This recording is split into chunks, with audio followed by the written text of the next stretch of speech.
你好啊，记得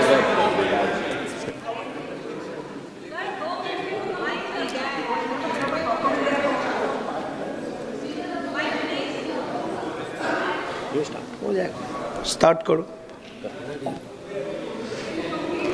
अध्यक्ष महोदय जी, मैं आपकी बहुत धन्यवादी हूं कि आपने मुझे चुनावी सुधारों पर बोलने का मौका दिया है, खासकर इसलिए क्योंकि मैं एक नई सांसद हूं, मुझे दूसरों का नहीं पता उनका कैसा अनुभव रहा, लेकिन पिछला ये 1 साल मेरे लिए खासकर विपक्ष से रिलेटेड जो है बहुत ही ज़्यादा चिंताजनक रहा है। एक तरह से ट्रॉमेटिक मैं इसे कह सकती हूँ।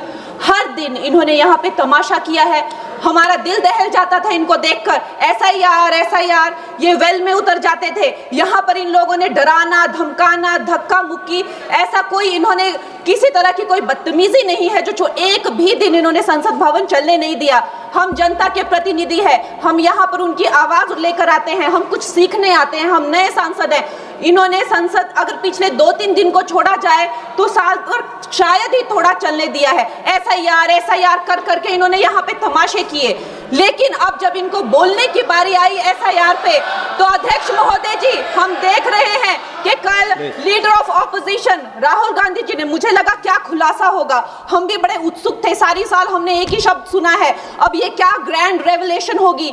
लेकिन राहुल गांधी जी जो लीडर ऑफ ऑपोजिशन है, उन्होंने कल जब कहा खादी है, खादी में धागे हैं, धागे में लोग हैं, लोगों के अंदर, उनको जब कहा गया कि आप पॉइंट की बात कीजिए, तो उन्होंने कहा कि मैं अपना फ्रेम कर रहा हूं, मैं अपना आर्ग्यूमेंट फ्रेम कर रहा हूं। और इतनी देर बाद जब वो फ्रेम करके पहुंचे तो ले देकर वो वापस उसी अंतर्राष्ट्रीय मूल की महिला, अध्यक्ष जी मैं एक महिला होने के नाते आपसे रिक्वेस्ट करना चाहती हूं कि every woman is entitled to her dignity. वो अंतर्राष्ट्रीय मूल की है, विदेशी महिला है, लेकिन उन्होंने कितनी बार आकर उन्होंने सोशल मीडिया पे कहा है कि मैं कभी भारत नहीं गई हूं, मेरा हरियाणा चुनाव से कुछ लेना देना नहीं है। लेकिन फिर भी ये लोगों ने बिना किसी ठोस सबूत के उनका यहाँ पे फोटो बना के उन्होंने उनको उछाला, यहाँ पे उनकी तस्वीर उछाली यहाँ पर और यहाँ पर प्लेक कार्ड यूज करना भी अलाउ नहीं है। इन्होंने फिर भी नियमों का उल्लंघन किया।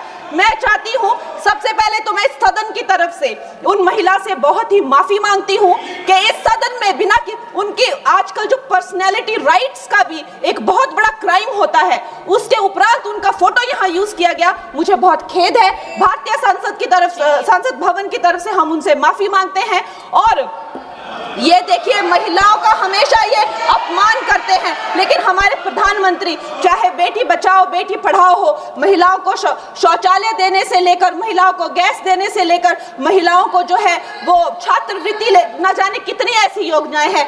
कांग्रेस वालों शायद तुम लोग ये समझ नहीं पा रहे हो, ईवीएम्स हैक नहीं करते हैं प्रधानमंत्री लोगों के दिलों को हैक करते हैं।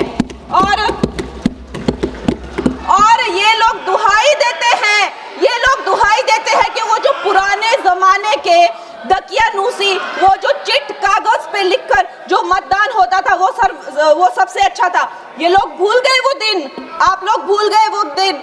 इंदिरा गांधी वर्सेस राज नारायण का केस, उसको जो है इतिहास में The case that shook the nation के नाम से जाना जाता है। उस पर मैंने एक फिल्म भी बनाई हुई है। वोट चोरी और वोटों की धांधली के लिए एक प्रधानमंत्री पे एक साधारण से नेता ने केस किया था और उस धांधली में वो पकड़ी गई थी। हर उनका जो आरोप है उसमें सच सिद्ध किया गया था और रातों रात उनको कुर्सी छोड़ने के लिए कहा गया था और रातों रात जो है उनको ये आदेश दिया गया था कि आगे इतने सालों तक आप कभी जो है वो चुनाव लड़ नहीं सकते। ये धांधलियां इन्होंने करी हुई हैं और ये जो है उस टाइम के बैलेट बॉक्सों को उठाकर ले जाते थे ये लोग और आज कहते हैं कि इनको ईवीएम्स जो है वो हैक हो जाते हैं। अध्यक्ष महोदय जी, मैं इनको याद दिलाना चाहती हूँ, प्रियंका गांधी जी कहती हैं कि छोड़ो पुरानी बातें, हम पुरानी बातें नहीं करेंगे, हम पुराने लोगों के बारे में नहीं बोलेंगे।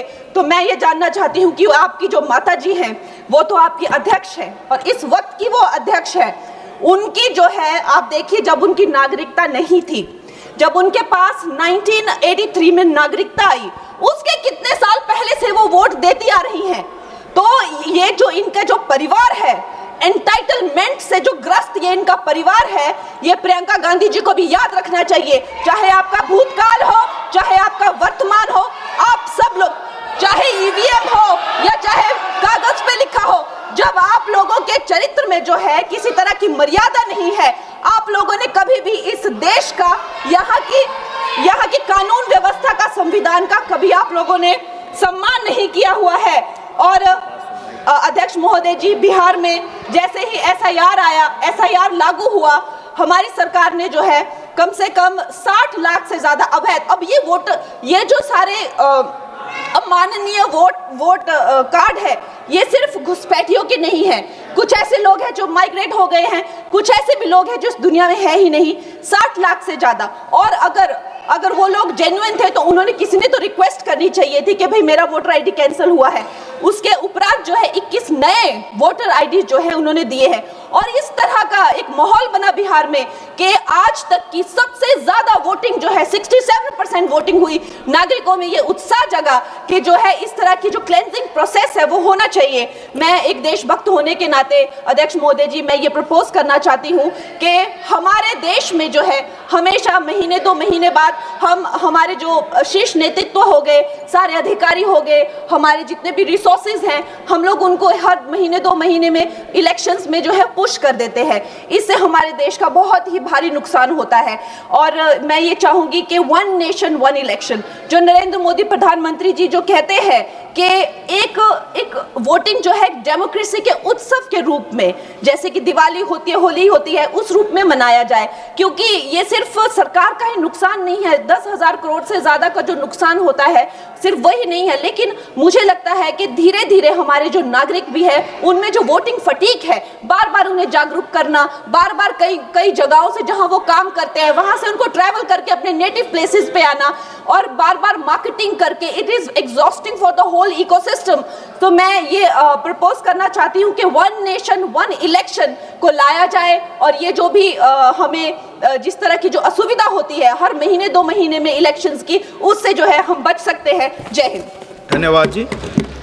माननीय सदस्य मियां अल्ताफ अहमद जी।